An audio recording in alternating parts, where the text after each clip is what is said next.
안녕하세요, 여러분. 저는 올해 65살이 된 평범한 주부예요. 남편이 일찍 죽어 슬아의 아들 하나가 있고 하나뿐인 아들을 제대로 키웠다고 자부하며 살아왔죠. 남들보다 넘친다고 자부는 못해도 부족하지 않은 사랑으로 키웠다고 말입니다.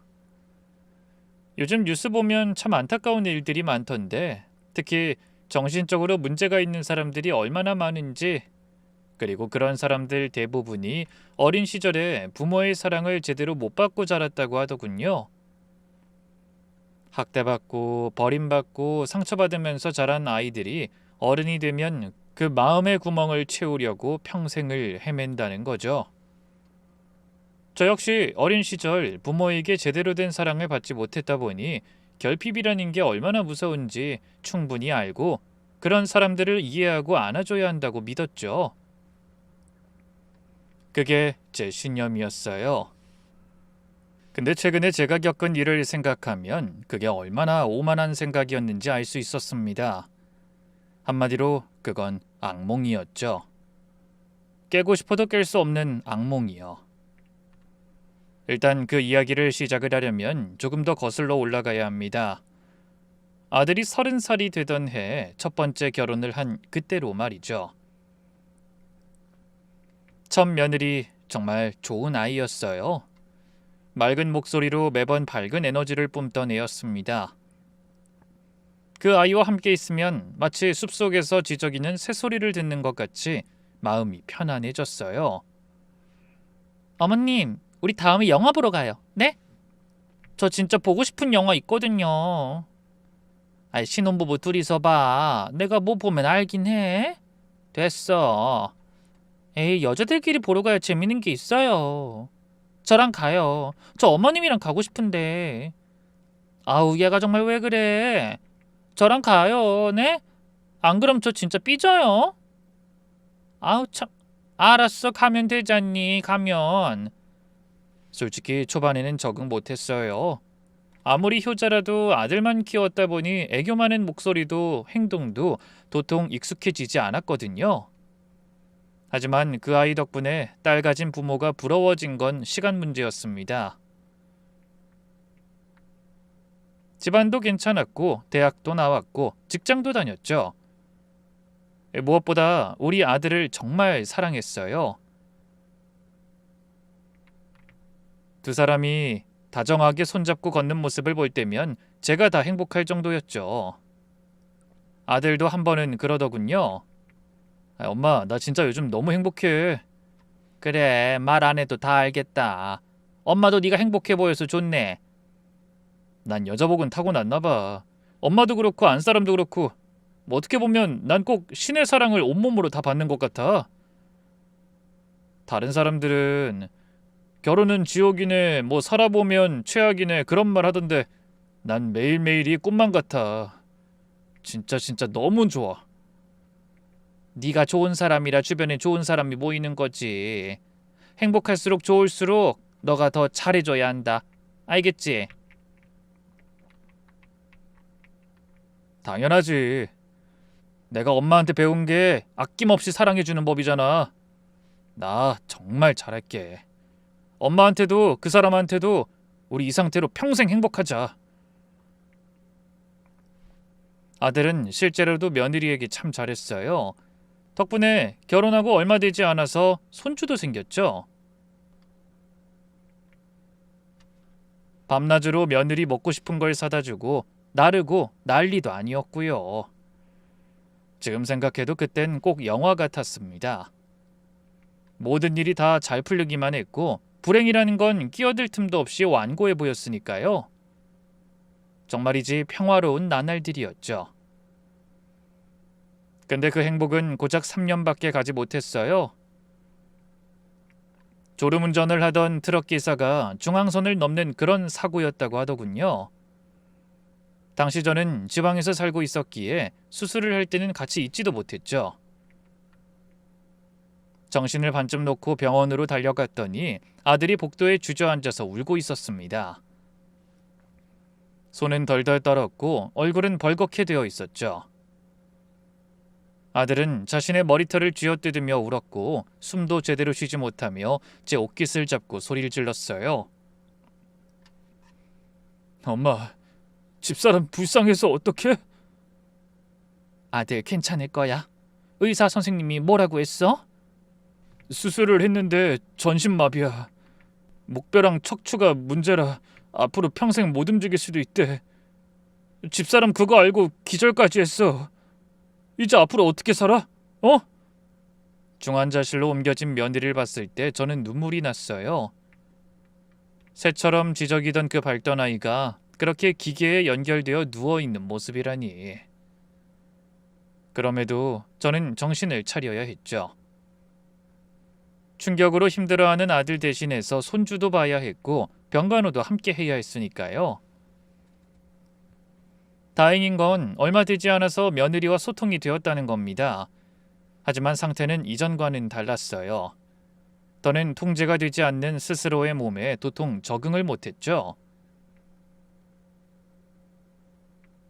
또 성격도 이전과는 많이 달라져 있었습니다. 어머님, 그 사람한테 저랑 이혼하라고 해주세요. 무슨 소리야? 이혼이라니. 전 이제 짐이에요. 그 사람 인생 망칠 순 없어요. 저 병간호 한다고 하다가 회사에서도 잘린 거 아세요? 그래서 택배일 시작했다고 하잖아요. 몸 쓰는 일이라고는 한 번도 안 해본 사람이 그런 험한 일을 한다니 말이나 된다고 보세요? 어머님도 모르셨죠? 회사 잘린 게 아니라 그만둔 거야. 나도 알고 있었고 나도 그러려니 했다. 알다시피 그 회사가 출장이 오죽잖니? 그 정도 아픈 마누라 위해서 못할 건 뭐가 있어? 어머님, 아무리 그래도 그건 아니죠. 소리 지르지 마라. 너 안정 취해야 해. 그리고 넌 신경 하나도 안 써도 되니까. 어머님, 이건 아니죠. 저 때문에 이런 건 싫어요. 준우도 이런 엄만 필요 없을 거예요. 제 몸 하나 움직이지도 못하고 평생 누워있는 이런 게 무슨 엄마라고. 차라리 그 사람한테 재혼하라고 설득이라도 해주세요. 아가, 그런 소리 하지 마. 우린 가족이야. 그리고 준우한테 넌 엄마야. 유일한 엄마라고.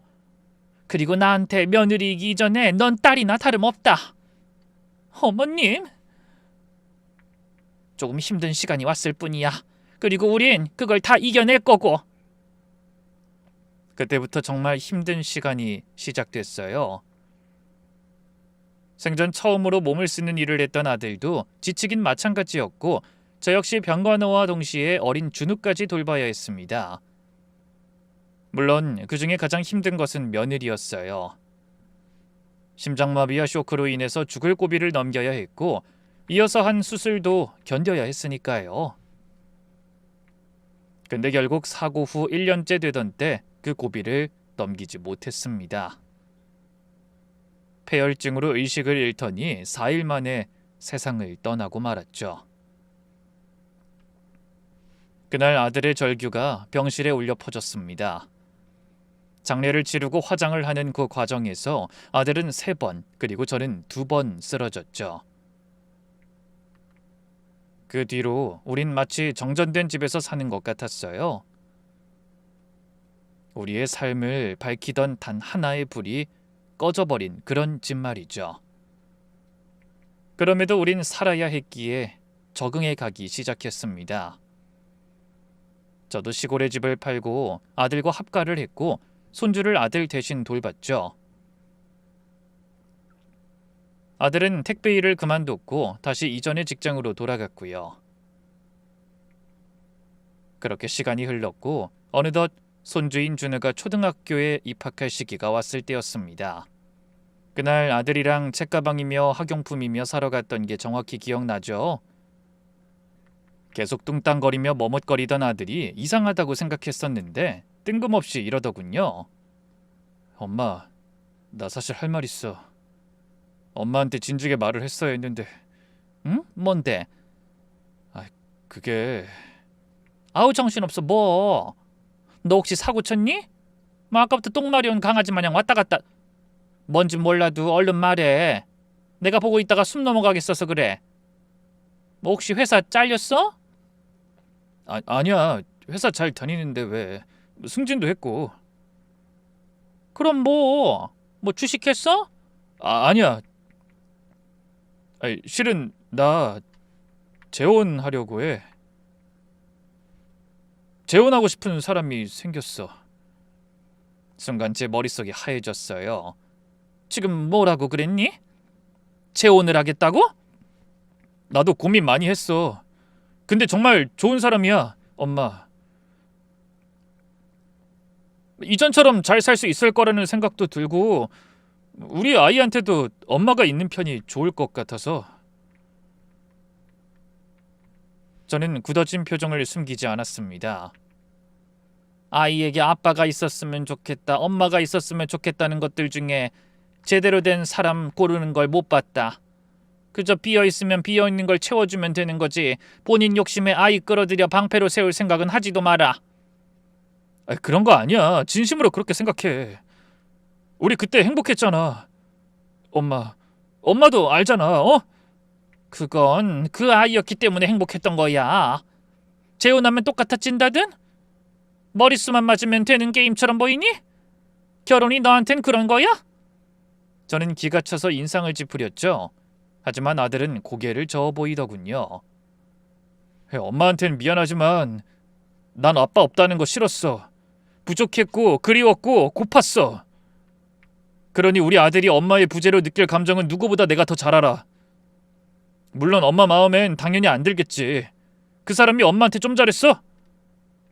그래도 너무 가볍게만 듣지 말아달라는 거야. 저는 깊은 한숨을 단전에서 쏟아내고 속을 가다듬어 물었죠.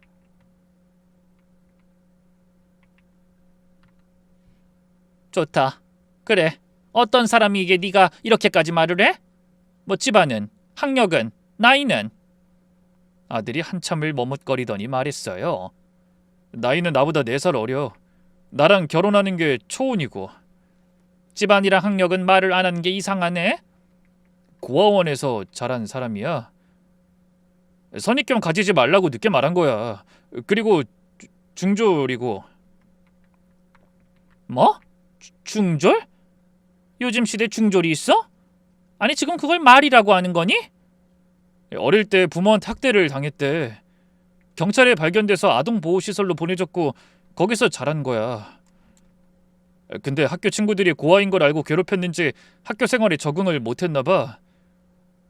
그리고 직업은 그게 지금은 사정이 좀 있어서 일을 쉽게 못하는 건데 제 머릿속이 복잡해졌어요. 무슨 사정이 있다는 건데? 그게 말하기가 좀 그런데 그 우울증이랑 정신적인 문제로 병원을 좀 오가는 상황이거든. 엄마도 들어봤지? 생각보다 그게 엄청 힘든 병이거든. 요즘엔 뉴스에도 많이 나오잖아. 알지? 알긴 하지만 잠깐만. 너희 만난 지 얼마나 됐어? 반년 정도? 고작 그렇게 만났다고? 이전엔 일은 했던 거고? 그게 정확히는 모르지만 내가 알기론 없는 것 같아. 그럼 일이라는 걸 안 해봤다는 거야? 아니 도대체 이제까지 어떻게 살았는데? 뭐 땅이라도 파먹고 살았다니? 사람이 일을 안 하고 어찌 살아? 아니 무슨 말을 그렇게 해? 아니 그냥 정부에서 지원도 받고 주변 사람들은 도움 받았다던데. 아니 물론 나랑 만나면서는 나도 좀 도왔고. 너 진짜 미쳤니? 돈을 줬어? 아니 결혼한 것도 아니고 만나는 사람한테? 그것도 고작 반년 만나고 돈을 쥐어줬다는 거니? 아니 왜? 기간이 뭐가 중요해? 엄마가 예전에 그랬잖아. 불쌍한 사람들 돕고 살라고. 콩 한 쪽도 나누는 사람 되라고 엄마가 가르쳤잖아. 아니, 보통은 자기가 어느 정도 잘 살고 나서 나누겠다고 말하지만 이 작은 것도 나눠본 적 없는 사람은 나중에 큰 걸 가져도 나눌 줄 모르는 사람으로 자라는 거라고. 아니야? 아니 그래서 그랬어. 엄마가 가르친 그대로. 아무리 그래도 사귀는 사람한테 돈을 왜 줘? 아니 길 가는 사람 아무나 잡고 물어봐라. 어떤 사람이 만나는 여자한테 돈을 대주는 게 당연하다고 보는지. 아휴, 갑자기 무슨 일이 있어서 사정이 어려워진 거면 나도 그러려니 해. 하지만 평생을 일을 안 해봤다는 거 아니니? 엄마, 그게 왜 문제야? 그 사람은 아무 잘못 없어. 단지 운이 없었을 뿐이야. 나도 고아의 중졸이면 취업하기 힘들었을 거고 어린 시절 트라우마 생각하면 사람 만나는 거 당연히 힘들었을 거야. 엄마, 나 그래서 더욱 그 사람 곁에서 지켜주고 싶어. 내 마음 좀 이해해줘. 누군가를 지키려고 만난다는 것부터가 잘못이라는 거 왜 몰라? 그게 정상이라고 생각해? 아들은 제 말을 진지하게 고민하는 듯 하더니 무거운 표정으로 입을 열더군요. 먼저 간 그 사람 병간호하면서 난 그 사람 마음까진 달래주지 못했었어. 그리고 떠나보낸 이후로 내내 마음이 너무 걸리더라. 그래서 이번엔 후회 안 하고 싶어. 마음까지 치료해주고 싶고 같이 울어줄 거야.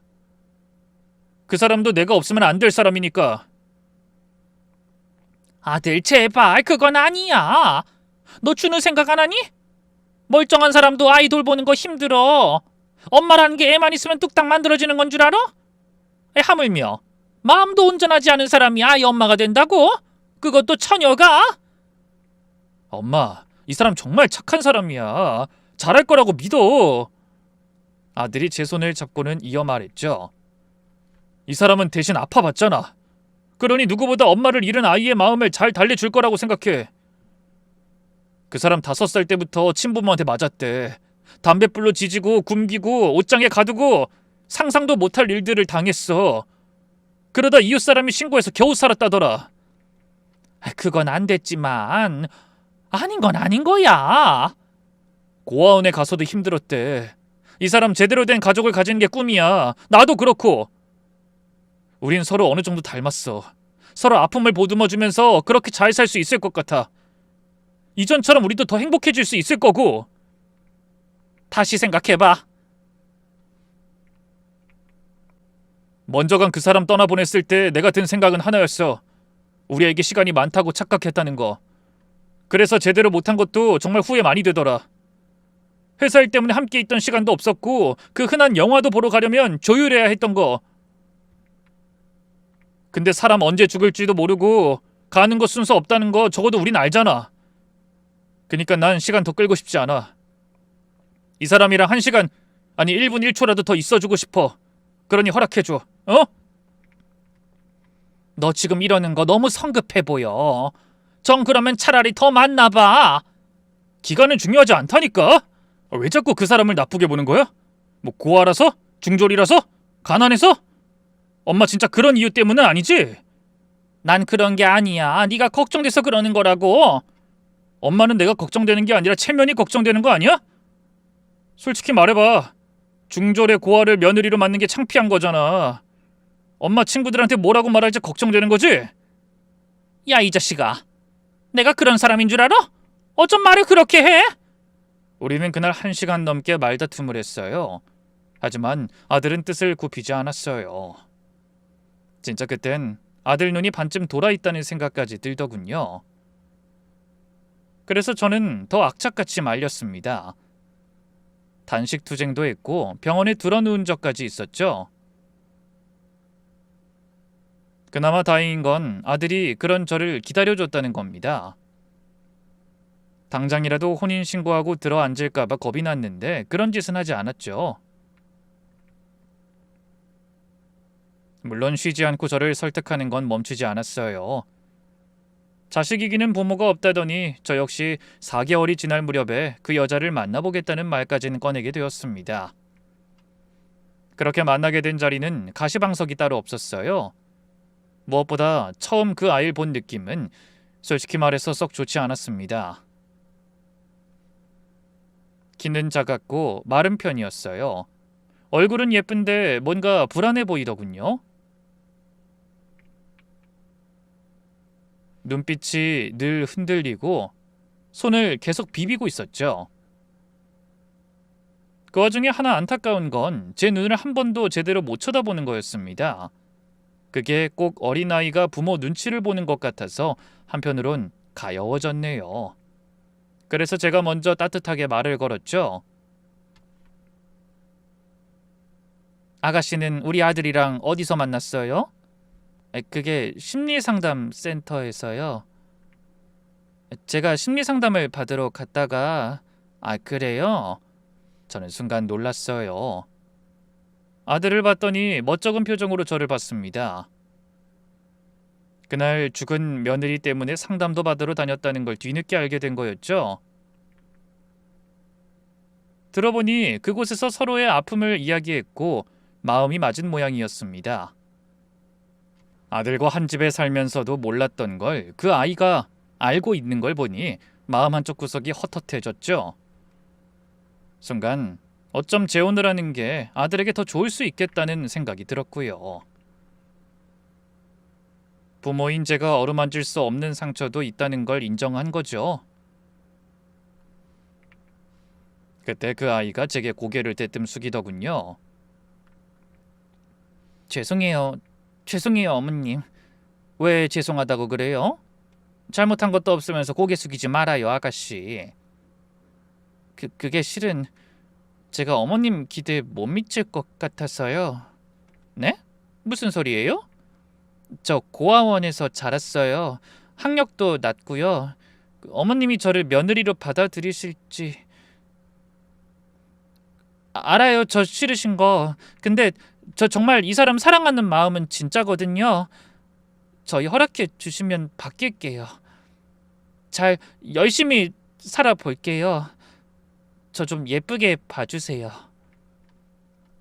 목소리가 떨렸고 눈물이 맺히기 시작하더라고요. 그리고 이내 그곳은 눈물바다가 되고 말았죠. 아들은 달래준다고 토닥이고 저는 티슈 뽑아서 닦이고 하는 상황이 온 겁니다. 어찌나 서럽게 울던지 누가 보면 제가 면전에 대고 반대라도 한 줄 알았을 정도였죠. 어찌됐든 제가 반대를 했던 것도 사실이니 그 아이 마음에 또 다른 상처가 되었을 거라고 판단했고 오히려 미안해져 사과까지 했습니다. 미안해요, 아가씨. 울지 말아요. 결혼 허락하려고 나왔어요. 좋은 자리니까 뚝 해요, 뚝. 진짜요? 진짜 허락해 주시는 거죠? 네, 앞으로 우리 잘해봐요. 내 아들 그리고 손주도 잘 부탁하고요. 저도 잘해볼게요. 하지만 그때 제 마음 한구석은 여전히 불편했어요. 뭔가 석연찮은 느낌이 들었죠. 하지만 그때까지도 그 마음을 뭐라고 정의하진 못했습니다. 그저 죽은 전 며느리에 대한 죄책감 정도로 받아들였죠. 그래서 저는 최대한 좋게 받아들이려고 노력했어요. 이왕 이렇게 된 거 좋게 생각하자. 아들이 좋다고 하니까 좋은 아이겠지 하고요. 하지만 문제는 그 다음부터 시작됐죠. 며느린 저를 계속 피했거든요. 아들이 출근을 하고 나면 방으로 쏙 들어가 얼굴도 내미지 않기 시작했습니다. 초반에는 밥 먹을 때라도 살짝 나오곤 했는데 어느 순간부턴 아들이 퇴근할 때까지 방에서 박혀 있었던 거예요. 이걸 글로 설명하면 모르실 텐데 당해보면 무시를 하는 건지 뭔지 기분이 굉장히 불쾌합니다. 제가 거실로 나오면 도망치듯 방으로 들어가 문을 닫는 걸 몇 번이나 봐야 했으니까요. 당연히 저는 아들에게 이 문제를 말을 했죠. 근데 아들의 돌아온 대답은 가관이었습니다. 엄마가 좀 참아. 아직 적응하는 기간이잖아. 안 사람도 많이 참고 있다고. 그게 무슨 말이니? 뭘 참는다는 거야? 가족이라곤 평생 안 가져본 사람이 금방 적응하는 게 쉽겠어? 당연히 불편하지. 저 사람 입장에서는 엄마는 부모님 뻘이고 부모님이랑 단둘이 남겨졌을 때 안 좋은 일만 있어서 그런 거잖아. 입장 바꿔놓고 생각을 해보라는 거야. 저는 답답하며 한숨을 쉬며 따졌어요. 나 이제까지 그렇게 해도 한마디도 안 했다. 내가 이 집에서 빨래, 밥, 아이 케어까지 다 하면서도 기다렸어. 아니 근데 벌써 그 기간만 2달이 넘었어. 뭘 더 이상 어떻게 참고 기다리라는 거니? 적어도 우리가 한 집에서 사는데 인사라도 해줄 수 있는 거 아니니? 내가 걔를 때리기를 했어. 잔소리를 한마디를 했어. 아니 도대체 내가 뭘 잘못한 거니? 그야 엄마가 결혼 반대했잖아. 지금 뭐라고 했니? 그 사람 말론 그게 꼭 버림받는 기분이었대. 누구한테도 환영받지 못하는 그런 기분이었다고 하더라. 그 상처 때문에 엄마 얼굴을 보는 게 힘들다고 그랬고. 고작 4개월 그것도 너한테만 결혼하지 말라고 말린 게 전부야. 그걸로 조금은 서운한 마음 있을 수는 있겠지. 근데 이걸 지금까지 걸고 넘어진다고? 결국 허락은 했는데. 몰라. 본인이 그렇다고 하잖아. 때린 놈이 기억을 해. 맞은 사람만 기억하지. 저 솔직히 너무 억울해서 그날 잠도 한숨 못 잤습니다. 물론 아들의 말도 일리가 없진 않아요. 그래, 뭐 상처받을 수도 있죠. 제가 미웠을 수도 있고요. 하지만 같이 사는 사람을 무시하고 투명인간 취급할 정도로 저는 크게 반대한 적도 없었고 그마저도 아들을 위해서 한 행동이었습니다. 따로 며느리에게 연락해서 뭐라고 한 적도 면전에서 티낸 적도 없었죠. 또 결혼식 비용 일체를 지불한 것도 그 아이들 침대를 선물한 것도 저였어요. 근데 그 결과가 이거라니. 세상 어떤 부모가 그렇구나 하고 넘어갈까요? 결국 저는 정확히 아들 내외와 같이 산 지 4개월 만에 그 집에서 따로 나와서 살기 시작했습니다. 저 때문에 불편하다는데 계속 있을 수도 없고 저도 더는 눈치 보고 싶지 않았기 때문이었죠. 근데 어이없게도 제가 오히려 집을 나오자 아들도 며느리도 저를 더 찾더군요. 엄마, 오늘 준우 좀 봐줄 수 있어? 왜? 내가 왜 봐줘야 하는데? 그게 안사람이 병원을 좀 간다고 해서. 그리고 아들이 할머니랑 있는 게 좋다고도 하고. 저는 기도 차고 화도 나서 꼬아서 말했습니다. 부모버린 나는 불편해도 아직 어린은 안 불편해야 하는 거 아니니? 아직도 날 더 찾는다는 것도 난 이해 못하겠구나. 엄마까지 왜 그래? 그 사람도 노력하고 있어. 나도 그렇고. 조금만 봐줘. 자식 새끼 키워봐야 소용없구나. 애미는 신경도 안 쓰고 마누라 편만 드는 걸 보면 얄미워 죽겠다가도 이전보다 수척해 보이는 아들의 얼굴에 마음이 약해졌죠. 알았으니까 치료나 잘 받으라고 해. 너도 잘 챙기고. 응, 엄마 진짜 고마워. 그날 이후로 주기적으로 손주는 제가 맡아줬습니다. 어느 순간부턴 학교에서 학원을 갔다가 우리 집으로 바로 오게 되었고 저녁에 아들이 데리러 오는 것으로 바뀌었죠. 헌데 어느 날부터 뭔가가 이상하게 돌아갔습니다. 손주가 저희 집에서 자꾸만 자려고 했고 아들도 툭하면 저희 집에서 식사를 하더군요. 얼마 안 가 이유를 알게 됐죠. 나 안 가. 싫어. 싫다고. 아빠 혼자 가. 너 아빠 말 안 들어? 얼른 가. 아들이 안 가겠다고 애를 잡아 끌자 손주가 말했습니다. 싫어. 거기 냄새나고 싫다고. 몸 가렵다고. 나 그냥 할머니랑 살고 싶어. 아줌마 싫어. 준우 너 조용 안 해? 전 그 말에 손주를 제 뒤로 끌어감추고 아들에게 따져 물었죠. 지금 그게 무슨 말이니? 똑바로 말 안 해? 그게 아니라 엄마. 그 사람 요즘 약을 먹고 있는데 정신과 약이라는 게 좀 강해서 정신을 못 차려. 그래서 집이 좀 엉망인데 내가 어떻게든 하는데도 요즘 회사 일이 많아서 제대로 못 챙겨줬더니. 됐고 앞장서라. 엄마, 나도 참을 만큼 참았고 기다려줄 정도로 기다렸다. 너희 집에 간섭? 나도 안 하고 싶어. 근데 너도 이상하고 무엇보다 내 손주가 더러운 곳에서 사는 건 못 보겠다. 엄마, 그 사람이 힘들어해. 아들은 소리를 질렀고 전 그런 아들의 뺨을 내려쳤죠. 네 아들이 힘들어하는 건 안 보여? 망할 놈의 새끼. 내가 널 그렇게 키웠어? 너 눈엔 며느리만 있어? 서로 아픔을 함께 치료한다고? 그래서 너희 눈에는 상처 입은 새끼는 보이지도 않는 거니? 지랄하고 자빠졌네. 비켜! 내가 가서 상황 볼라니까. 그렇게 마주한 상황은 최악이었습니다. TV에서 보던 쓰레기 집을 방불케 했죠. 빨래에 곰팡이 핀 거 본 적 있으신가요? 저는 거기서 처음 봤습니다. 그리고 온갖 배달 음식물 통이 널려 있었고 아들이 치우려고 했는지 쓰레기 봉지는 꽉꽉 눌러져 있었죠.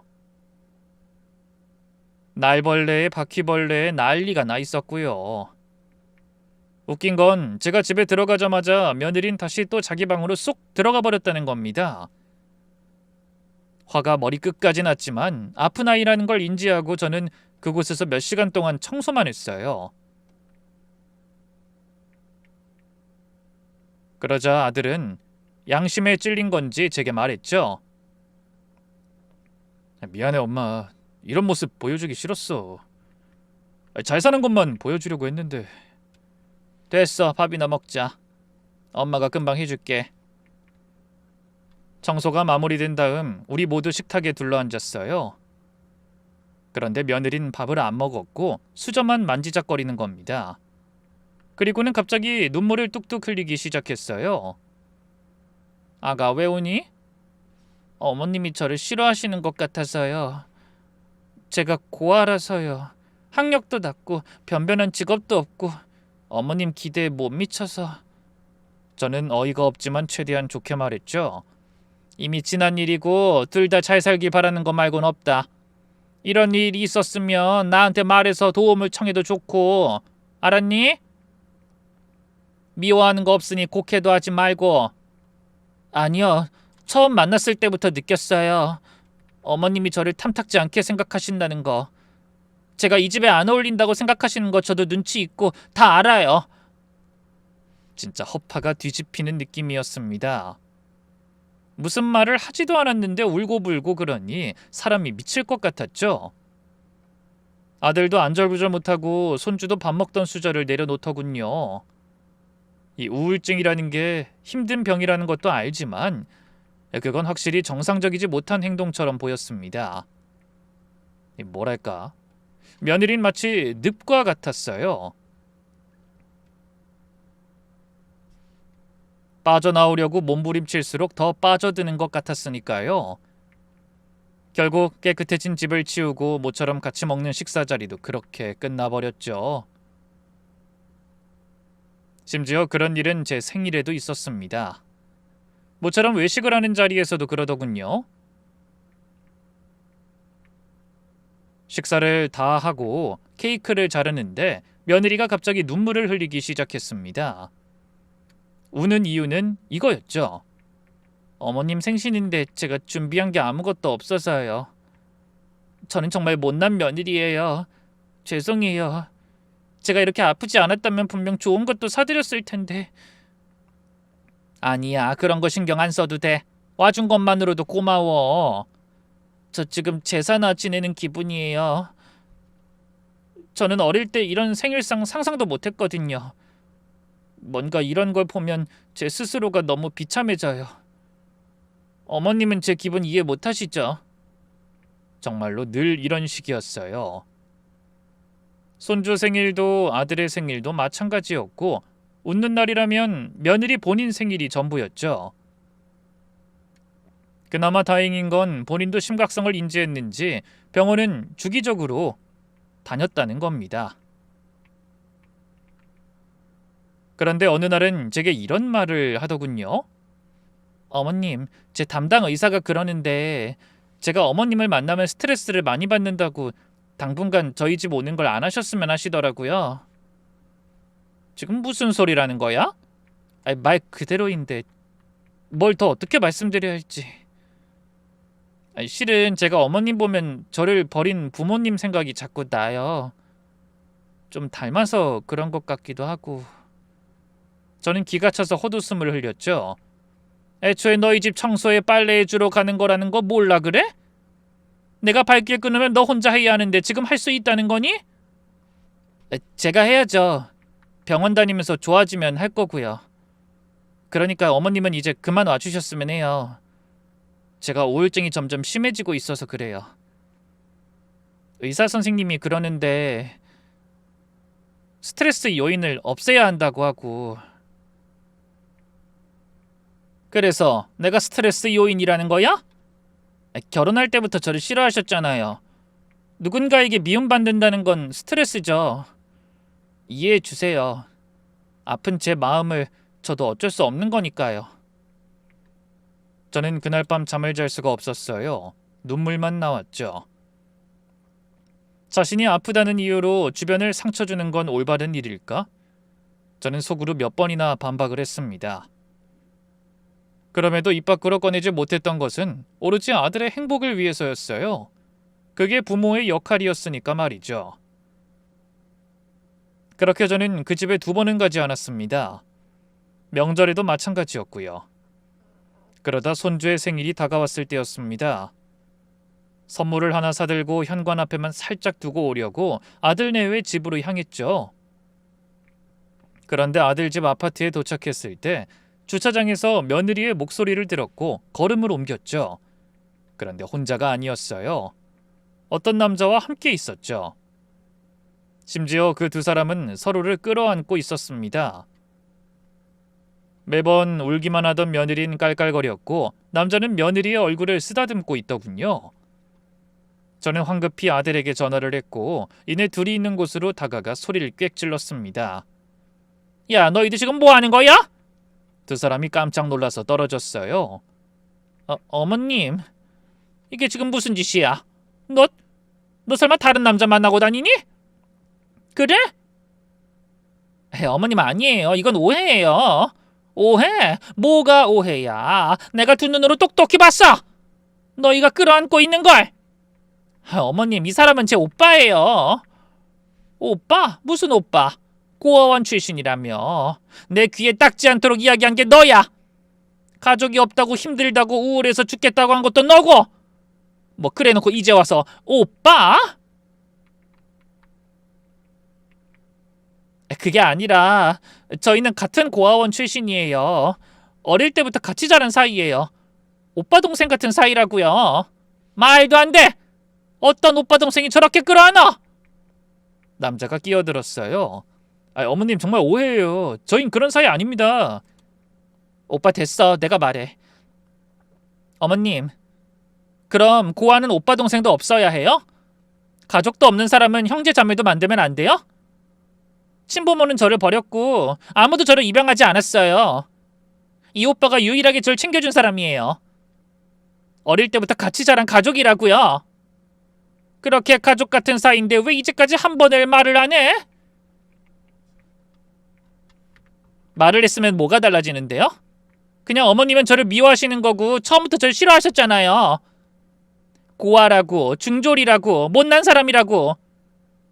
그런데 피 한 방울 안 섞인 사람을 제 오빠라고 소개하면 옳다고 좋아하셨겠네요. 쫓아내지 않으면 다행이겠지만. 너 지금 그걸 말이라고 하니? 제가 틀린 말 했어요? 저도 죽어야 가여워해 주실 거예요? 전 며느리처럼요? 어머님은 늘 그 며느리뿐이잖아요. 날 가족으로 생각한 적도 없으면서. 뭐?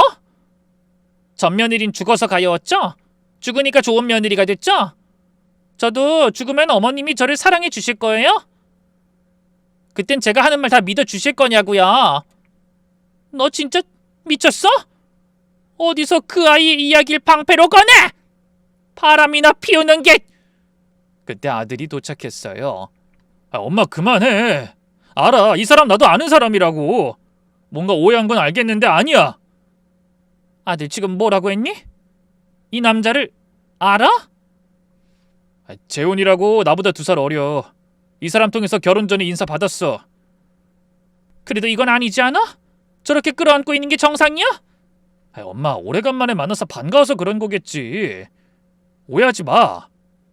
아들이 제 팔을 잡았어요. 엄마 말 좀 들어. 엄마가 보기엔. 엄마 그만해 제발. 그때 며느린 또다시 울음을 쏟아냈죠. 툭.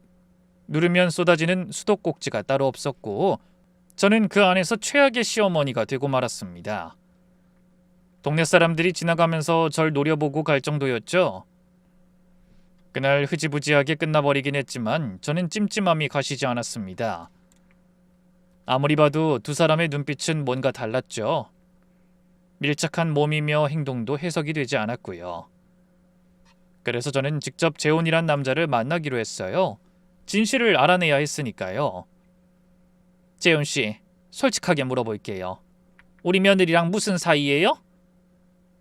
남매 같은 사이라고 말씀드렸잖아요. 언제부터 알고 지낸 사이예요? 제가 5살일 때 걔가 고아원으로 들어왔어요. 재훈 씨, 나한테 솔직하게 말해요. 당신 우리 며느리 좋아하는 거 아니에요? 제 목소리가 커졌어요. 주변 사람들이 절 쳐다봤죠. 아이, 어머님 진정하세요. 진정을 어떻게 해? 우리 아들이 지금 속고 있는 것 같은데. 아이, 저희 정말 남매 같은 사이예요. 그럼 증명해봐요. 정말 같은 고아원 출신이라는 거. 아이, 증명할 수 있어요. 서류도 있고요. 근데 준비할 시간이 필요해요. 고아원에 가서 찾아야 해서요. 그 정도는 괜찮죠? 아니면 어머님도 같이 가셔도 되고요. 일주일 후 재훈이가 서류를 가져왔어요. 고아원 생활기록부, 증명서, 사진 같은 거였죠. 저는 서류를 꼼꼼히 봤어요. 진짜였어요. 그리고 제가 직접 전화도 했죠. 두 사람은 정말 같은 고아원 출신이었고 어린 시절 학대를 당한 경험도 진짜였어요. 그걸 알고 나니 갑자기 모든 게 미안해지더군요. 저는 진심으로 사과를 했고 무례하게 굴었던 것에 용서를 빌었죠. 아이, 괜찮아요. 뭐 이 정도 상처는 아무렇지도 않아요. 무엇보다 어른들이 사과하는 것도 처음이네요. 제가 아는 어른들은 사과한 사람이 아무도 없거든요. 재훈 씨, 미안해요. 내가 늙어서 주책이었네. 우리 아들 일이라서. 혹시 밥은 좀 먹었어요? 그날 우린 처음으로 식사를 했습니다. 처음에는 밖에서 밥을 먹였는데 이후로는 종종 집에 불러 집밥을 먹였죠. 어차피 아들 내외 반찬을 늘 제가 챙겼는데 그때부턴 재훈 씨도 챙기기 시작했어요.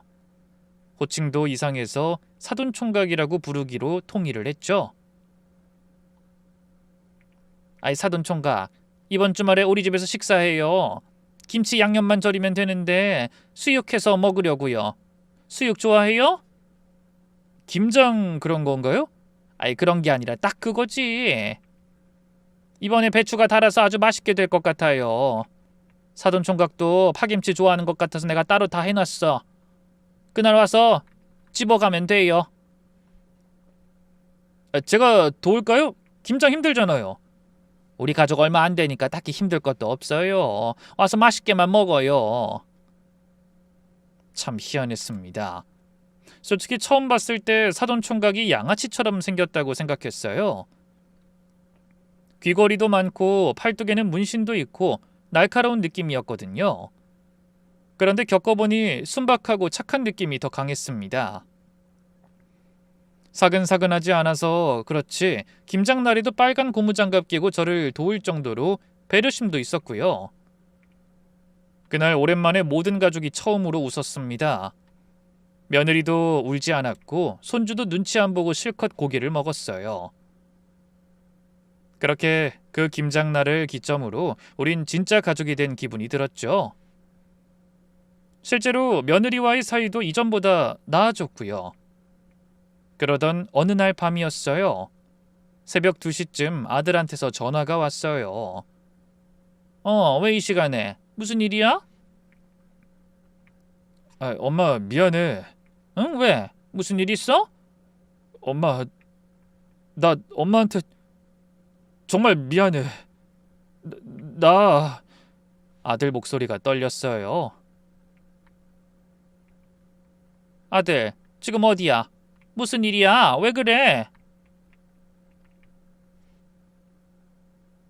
엄마, 나 엄마한테 못할 짓 했어. 정말 미안해. 아니, 무슨 소리야 대체? 무슨 일이야? 엄마, 나 엄마한테 꼭 할 말이 있어. 지금 당장 엄마 집으로 갈게. 동시에 차 시동을 거는 소리와 함께 전화가 끊겼죠. 이미 놀라서 잠이 달아났기에 저는 거실에 앉아 아들을 기다렸습니다. 하지만 1시간이 지나고 2시간이 넘어가며 전화를 받지 않아 불길함에 휩싸였죠. 다시 아들에게 전화가 걸려온 것은 새벽 5시 반이 넘어갈 무렵이었죠. 환자 보호자십니까? 네, 맞는데요. 무슨 일이세요? 휴대폰 주인분이 교통사고로 응급실에 계십니다. 수술 때문에 지금 바로 오실 수 있으세요? 네? 지금 뭐라고요? 빨리 오셔야 할 것 같습니다. 저는 미친 듯이 병원으로 달려갔지만 아들의 얼굴은 제대로 보지도 못한 채 수술은 시작됐습니다. 전봇대를 박은 사고였는데 오랜 시간 피를 흘리다가 뒤늦게 발견되었다고 하더군요. 그때 저는 주저앉았어요. 머릿속이 하얗게 질렸지만 가까스로 정신을 차리고 며느리에게 연락을 했죠. 하지만 한참을 안 오던 며느린 수술이 다 끝나고 아들이 중환자실에 들어갔을 때 젖은 머리로 병원에 도착했습니다. 왜 늦었냐고 물으니 며느리는 이랬죠. 아들 학교는 보내야 되니까 어쩔 수 없었어요. 지금 그걸 말이라고... 그럼 애 학교 안 보내요? 아빠가 사경 헤맨다고 말이라도 할까요? 저도 힘들었어요. 심지어 중환자실에 한 명만 들어갈 수 있다고 하니 집으로 가버리더군요. 그때 저는 순간이지만 며느리를 죽이고 싶을 정도로 미워했습니다. 하지만 아들이 의식이 없는 상태였기에 더는 신경도 쓸 수 없었죠. 그런데 얼마 후부터 며느리는 병원으로 찾아오기 시작했습니다. 초반에 저는 며느리를 꼴보기 싫어 툴툴거렸죠. 공사가 다 망해서 안 올 줄 알았더니 어쩐 일이니? 제 말에 며느리는 한숨을 쉬며 말했어요. 저도 힘들어요. 안 믿으시겠지만 요 며칠간 저 정말 죽고 싶은 마음밖에 없었어요. 그래서 한동안 제가 정신을 못 차렸어요. 어떻게든 살아보려고 저 나름대로 발버둥 치고 있는 거라고요. 어머님, 제겐 유일한 가족이었어요. 인생의 빛이었어요. 그 사람 없인 전 아무것도 아니에요. 아가, 저 정신적으로 문제 있는 여자 맞아요. 그런 것 때문에 제가 마음에 안 드실 수도 있죠. 하지만요, 저 남편을 사랑하는 건 어머님 못지 않아요. 그 사람을 위해서 목숨도 아깝지 않을 정도고요. 진심으로 그 사람 정말 많이 사랑해요. 그리고 어머님 혹여나 이 사람 잘못되더라도 아들은 제가 키울 생각이에요. 뭐? 어린 시절부터 저는 늘 운이 안 좋았어요.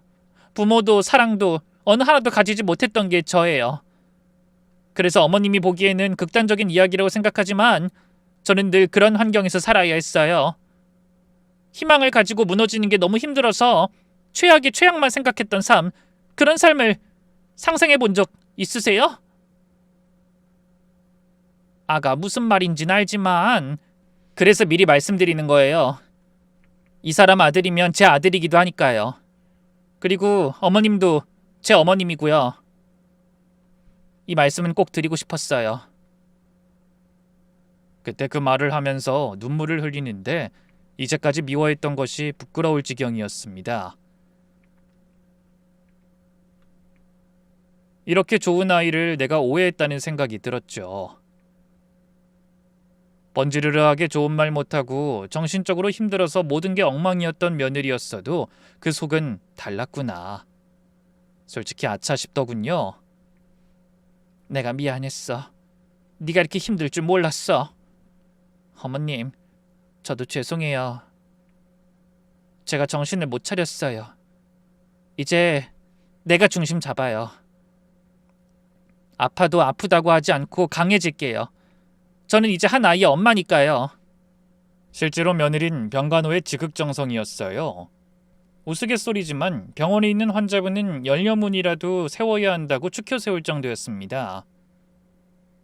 저도 안심했고 며느리에게도 최대한 잘하려고 했어요. 아들이 누워있는 동안 생활비며 주느를 챙길 때 필요한 돈도 챙겨줬죠.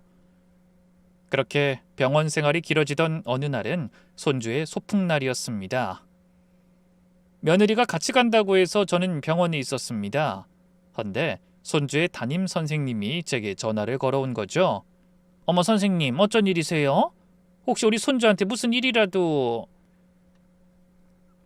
아, 그게 아니라 준호 할머님, 이런 말 좀 그런데 요즘 집에 무슨 일 있을까 했어요. 아, 네. 애 아빠가 병원에 있어서요.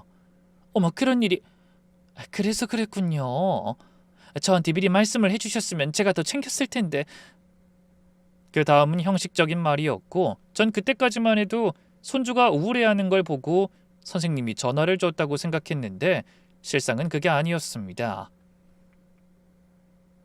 들어보니 준호가 냄새나는 옷을 입고 잘 씻지 않은 상태로 등교해서 친구들이 놀린다는 내용, 그리고 소풍에 햇반과 참치 통조림 하나를 가지고 왔다는 게 전화의 진짜 이유였어요.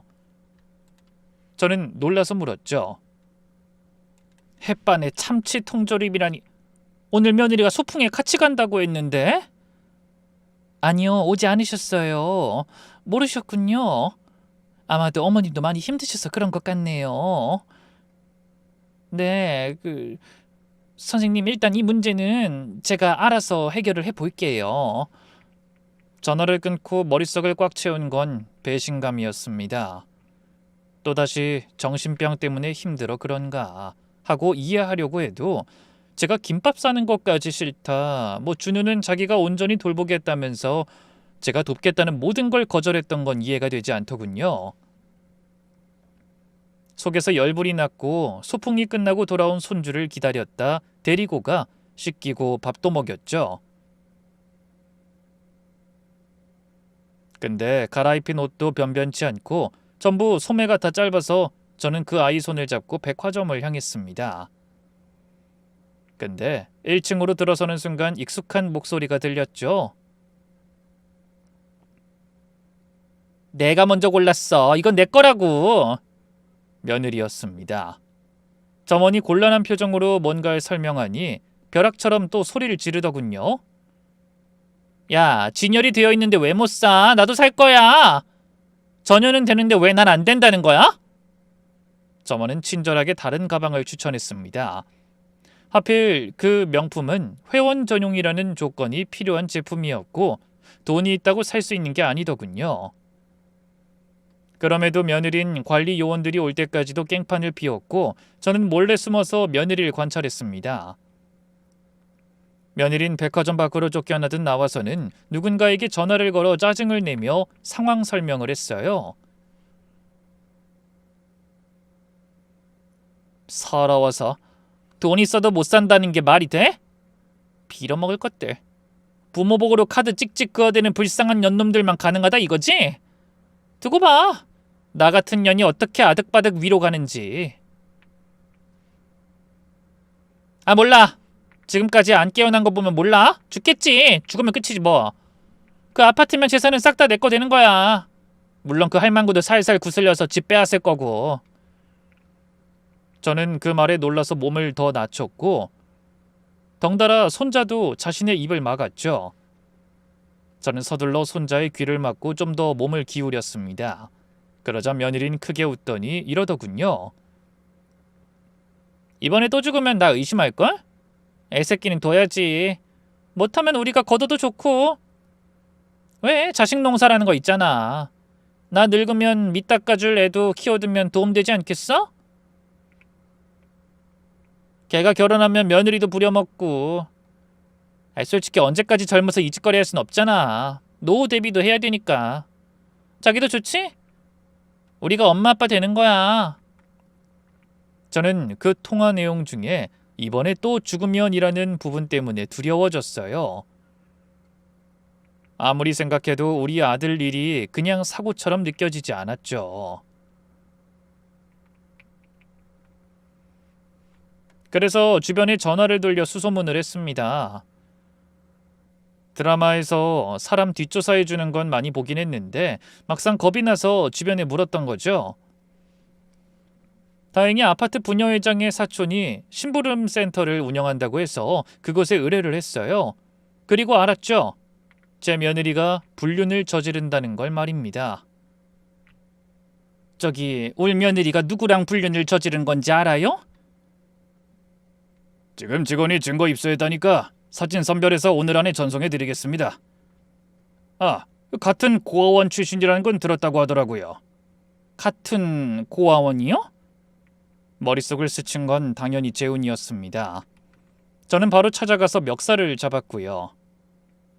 그땐 머리 굴리고 계획을 짜고 그런 것도 못하겠더군요. 그저 울면서 때리고 또 소리를 지를 뿐이었습니다. 그런데 그때 그 아이가 제 앞에 무릎을 꿇었죠. 어머님 죄송해요. 저 때문에 형이 그렇게 된 거예요. 설마 너가 죽였어? 진짜 그런 거야? 붉게 충혈된 눈으로 절 잠깐 보더니 입을 열었습니다. 같은 고아원 출신으로 어릴 때 잠깐 사귄 건 사실이에요. 하지만 그 이상은 아닙니다. 다만 우린 사람을 등쳐먹는 사기꾼이었어요. 대충 돈 좀 있는 호구들한테 접근해서 돈 좀 빼돌리고 눈치채면 튀고 아픈 환자들에게 접근해서 보험금 챙기고 지금 그게 무슨 말이니? 하지만 누군가를 죽이거나 하진 않았어요. 그걸 믿으라고? 나쁜 놈, 나쁜 놈아! 그 순간 제 휴대폰으로 사진 하나가 전송되었고 그곳에는 제가 한 번도 본 적 없는 얼굴의 남자와 며느리가 안고 있는 모습이 보였어요. 이내 저는 진정했고 재훈이는 사진을 보고는 한숨을 쉬었죠. 제가 형한테 말했어요.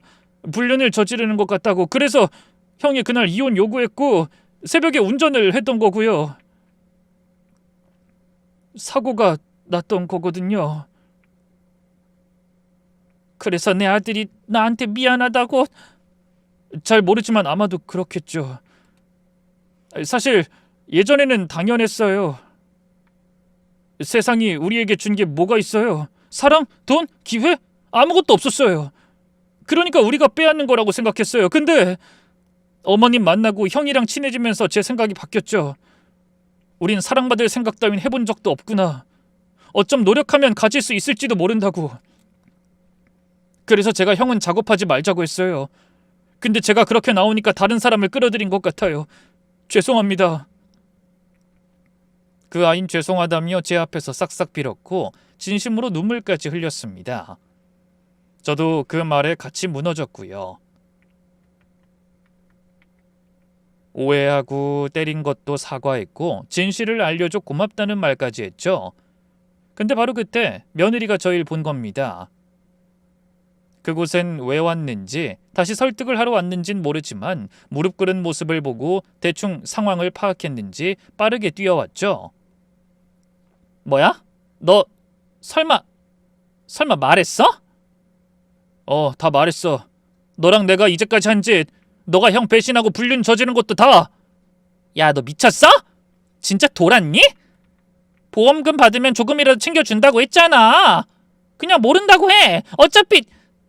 며느린 절 노려보며 살짝 눈치를 보더니 이어 말했어요. 어차피 노망난 할망구야. 우리만 시치민 때면 그만이라고. 난 결혼했고 남편 죽으면 내가 재산 물려받는 거야. 자식도 내가 키우면 보험금도 받을 거고. 그만해. 너 진짜 미쳤어? 이 사람들이 너한테 어떻게 했는데 이래? 형 저렇게 누워있는 거 보면서 넌 조금이라도 미안함이 없어? 없어. 어차피 잘 먹고 잘 살아오는데 무슨 상관이야. 좀 빨리 죽는 게 대수야? 인생은 원래 그런 거야. 산 사람은 살아야지. 아니니? 며느린 제가 눈앞에 있는데도 눈 하나 깜짝 안 하고 진짜 이런 말을 했습니다. 그 말에 재훈이는 질린 표정으로 일어나 제 손을 잡더군요. 어머님 걱정 마세요. 제가 막을게요. 제가 다 알아서 할게요. 재훈아 뭘 하려고? 너 왜 그러는 거니? 그게 그때 먹었던 밥이 참 따뜻하더라고요. 파김치도 정말 맛있었어요. 이런 저를 가족으로 대해주셔서 정말 감사했습니다. 재훈이는 그 말을 끝으로 자리에서 도망치듯 떠났습니다.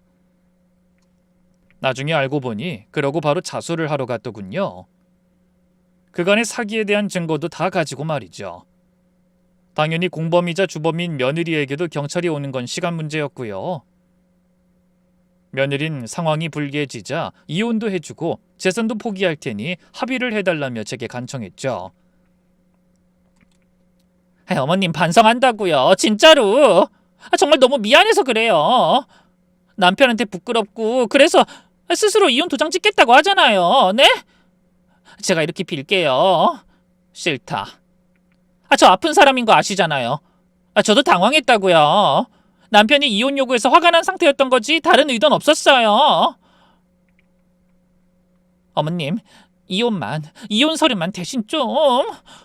이건 남편도 원하는 거였어요. 저 멀리 갈게요. 다신 이 집에 안 올 테니까 서류만 정리해 주세요. 어차피 경찰 수사 들어가고 죄가 밝혀지면 자동으로 이혼하는 건 어렵지도 않았습니다. 그래서 전 버텼죠. 보험금과 아들 재산에 눈 뒤집힌 여자가 갑자기 이혼을 요구하는 건 도피를 하기 위함이라는 걸 모르지 않았습니다. 그리고 얼마 안 가서 정확히 왜 도망가려고 했는지 그 이유를 알게 됐죠. 애초에 아들이 차 사고가 난 이유가 며느리와 그 불륜남의 합작품이었다는 걸 말입니다. 경찰 조사 결과 며느리와 불륜을 저지른 남자가 자동차 정비공으로 아들 자동차에 손을 댔다고 하더군요. 당연히 그 일로 경찰에 체포되었고 곧 검찰로 넘겨졌습니다. 신기한 일은 아들은 며느리가 검찰로 송치되던 그날 깨어났어요. 기적이었죠. 사고 당시에 출혈도 컸고 꽤 오래 누워 있었기에 회복도 더뎠습니다. 그럼에도 재판엔 무조건 참석하겠다며 재활 의지를 불태우더군요. 그렇게 정확히 반년 후에 1심 재판에서 며느린 그간의 죄까지 따져 징역 5년으로 판결이 났지만 끝내 억울하다며 항소를 했습니다. 완전히 확정이 나려면 1년은 봐야 한다고 하니 그때 가면 확실히 알게 되겠죠? 하지만 전 이제 그 아이를 더는 신경 쓰고 있지 않아요. 형량이 얼마가 나오든 본인 스스로가 만든 감옥에서 평생 사랑받지 못하고 살아갈 걸 알기 때문이죠. 아들 역시 다 털어버렸습니다. 이제 나 혼자서 내 아이 지키고 2배로 더 강해질 거야.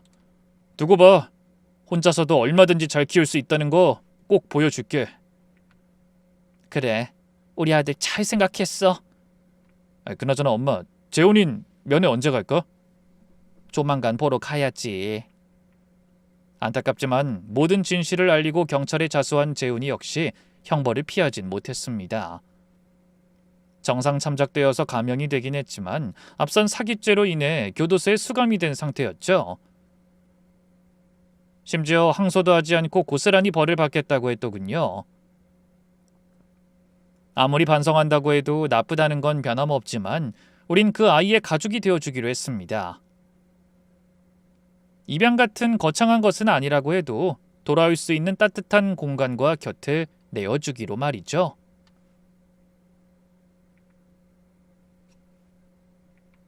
이번 일을 겪으며 참 많은 생각을 했지만 가장 마음 깊이 깨달은 건 이겁니다. 다른 사람을 치료하고 구제해 준다는 건 오만이라는 것, 그리고 누군가가 내민 손이 도와달라는 것이 아니라 때론 끌어내리려는 것일지도 모른다는 거예요. 또 정신이 아프다고 혹은 몸이 아프다고 다른 사람을 상처낼 권리가 생기는 건 아니라는 것도 꼭 알았으면 좋겠습니다. 제 이야기는 여기까지입니다. 끝으로 모두들 건강한 몸도 좋지만 밝게 웃고 좋은 일로 가득해져서 더없이 건강한 정신도 가꾸셨으면 좋겠어요. 감사합니다.